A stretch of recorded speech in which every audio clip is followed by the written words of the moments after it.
Si Max Domon ay isa sa mga pangunahing karakter ng Flame of Recca at membro ng Team Hokage.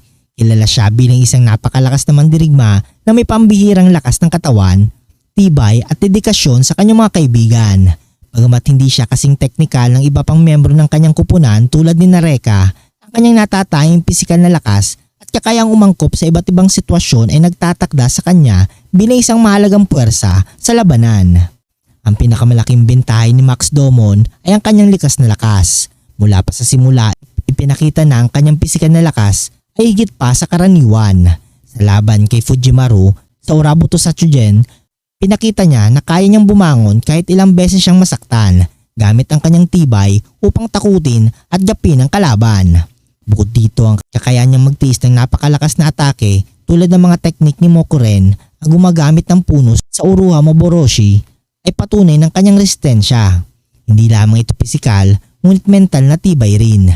Handa siyang tanggapin ang pinsala para sa kanyang mga kupunan. Ang Kuchibashio ay isang maiwagang sandata na nagiging ekstensyon ng lakas ni Max Domon. Isa itong sandata na maaaring gamitin upang itali at pigilan ang mga galaw ng kalaban. Kahit na tila limitado ang paggamit ito kumpara sa iba pang mga maiwagang sandata tulad ng Insui ni Dylan o ang apoy ni Recca, ang pagiging adaptable nito ay isang malaking bentahe. Nagawa niyang gawing sandata at depensa ang maiwagang sandata na ito, lalo na sa mga sitwasyong nangangailangan ng pisikal na puwersa upang kontrahin ang mga kalaban.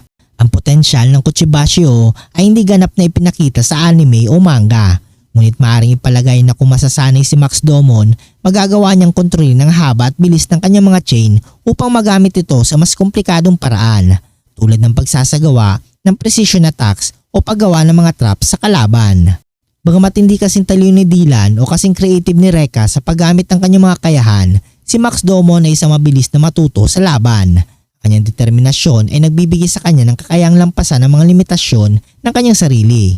Halimbawa sa laban niya kay Mikagami sa simula ng kwento. Kahit na natalo siya ay pinakita niya ang matinding paglaban at natutunan niya ang kahalagahan ng pagiging taktikal.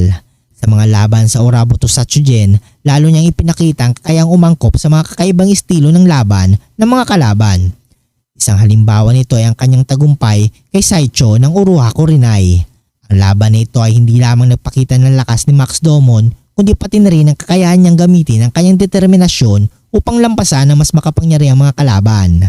Isa sa mga pinakamalaking aspeto ng karakter ni Max ay ang kanyang dedikasyon sa kanyang mga kasama. Sa kabila ng kanyang kakulangan sa lakas o natural na kagalingan sa martial arts, ang kanyang tapang at pagmamalasakit sa Team Hokage ang nagtutulak sa kanya upang magtagumpay.